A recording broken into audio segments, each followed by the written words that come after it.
സുഹൃത്തുക്കളെ, പുതിയൊരു വീഡിയോയിലേക്ക് എല്ലാവർക്കും സ്വാഗതം. ഏറ്റവും ലേറ്റസ്റ്റ് മോഡൽ കൊയ്ത്ത് മെഷീനാണിത്. 2024 model Kubota DC 68G 68 HP engine power കാറ്റഗറിയിൽ വരുന്ന കൊയ്ത്ത് മെഷീനാണ്. 1250 ലിറ്റർ ടാങ്ക് കപ്പാസിറ്റി ഉണ്ട്. ഇത് നെല്ല് ശേഖരിക്കാനുള്ള കപ്പാസിറ്റി ഉണ്ട് ഇതിന്. അതുമാത്രമല്ല, പഴയ വണ്ടികളും തന്നെ ചെളിയിൽ ഉള്ള സ്ഥലങ്ങളിലും കൂടുതൽ വെള്ളമുള്ള സ്ഥലങ്ങളിലൊക്കെ വളരെ ഈസി ആയിട്ട് ഓടുന്ന ഒരു വണ്ടി കൂടാണ് ഈ കുബോട്ട. അതുകൊണ്ടാണ് കൂടുതലായിട്ട് ഈ ചെളിയുള്ള സ്ഥലങ്ങളിലൊക്കെ ഈ കുബോട്ട ധാരാളമായിട്ട് ഉപയോഗിക്കുന്നത്.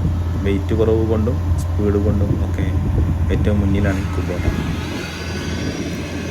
ഇതിപ്പോൾ എടപ്പാളിൽ നിന്നുള്ളൊരു ദൃശ്യമാണത്. എടപ്പാൾ പട്ടാമ്പി റോഡിൽ നിന്നുള്ള ദൃശ്യമാണത്. കൊയ്തെടുത്തിട്ട് നെല്ലുമായിട്ട് വരികയാണ്. എന്നിട്ട് ഇവിടെ സ്വരാജ് 744 FE ട്രാക്ടറിലേക്കാണ് ലോഡ് ചെയ്യണത്. ഈ സ്വരാജ് ഒരു 2014 മോഡലാണ്.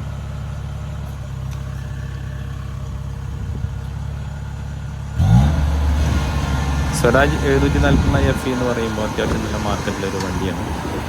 Power steering, power break, reverse PTO എന്നിങ്ങനെ എല്ലാ ഇതിന് ഫീച്ചേഴ്സുകളുണ്ട്. ഇതിൽ ട്രെയിലർ ഘടിപ്പിച്ചിട്ടാണ് വന്നിട്ടുള്ളത് വണ്ടി. ഈ ഒരു ട്രെയിലറിൽ നെല്ല് നിറയാൻ ഹാർവസ്റ്റിൽ 2 പ്രാവശ്യം നെല്ല് നിറച്ച് വേണം. അപ്പോഴാണ് ഇതിൽ ഫുള്ളാവുക. അത് എല്ലാ ഹാർവസ്റ്ററും അങ്ങനെ തന്നെയാണത്. കൂടുതൽ ശേഖരിക്കാൻ ബോക്സ് വെക്കാൻ പറ്റാഞ്ഞിട്ടല്ല ഹാർവസ്റ്ററിൽ. അതെന്തുകൊണ്ടാണെന്ന് വെച്ചാൽ ഇത്രയും ചെളിയുള്ള സ്ഥലത്ത് കൂടെ ഓടി വരാനുള്ളതാണ്. അപ്പം താഴ്ന്നു പോകാൻ സാധ്യത കൂടുതലാണ്. അതുകൊണ്ടാണ് ഇത്രയും ഇതിലും കൂടുതൽ ഓവർ ബോക്സ് കപ്പാസിറ്റി വെക്കാത്തത്.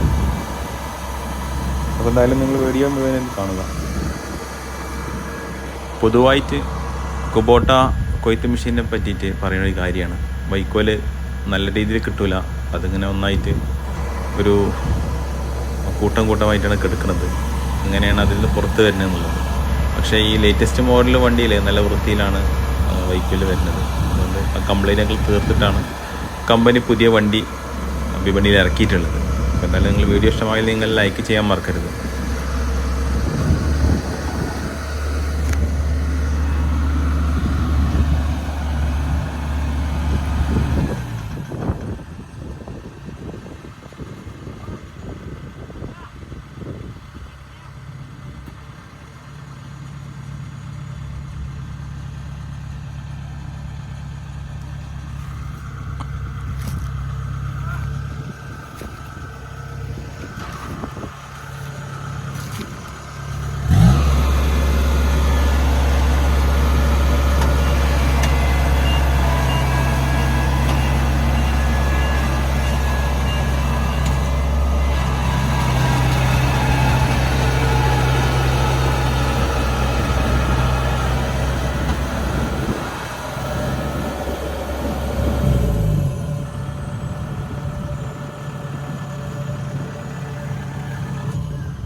പോയി വാ